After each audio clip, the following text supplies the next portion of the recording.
We know more than our forebears did about how markets and money work. We know, for example, that banks and other financial intermediaries add value by connecting savers with investors. We know that interest on money loans isn't charging for nothing. Money has a time value. If I lend you $1,000, I'm foregoing my present chances to do something else with that money.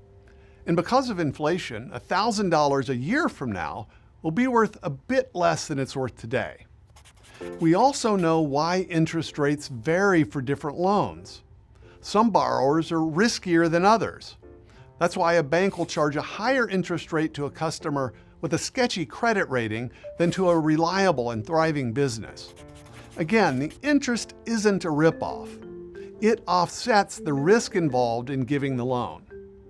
Still, many good economists are bad moral philosophers. For instance, many identify justice with equality of outcome. Economist Thomas Piketty recently wrote a 700-page scholarly tome about how incomes of different groups change over time. He treated it as a self-evident injustice that the incomes of some groups went up faster than the incomes of other groups.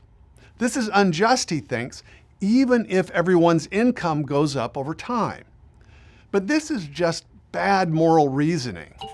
Distribution of income is a statistical abstraction at a single moment in time. It tells us little about anyone's standard of living.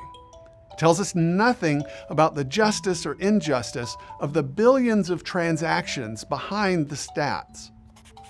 Contrast this with our readings from Thomas Aquinas and Martin Luther.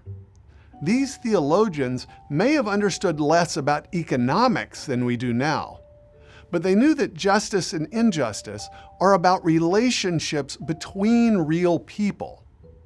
Individual exchanges and human well-being, not statistical abstractions, are where we need to look for justice in our economy.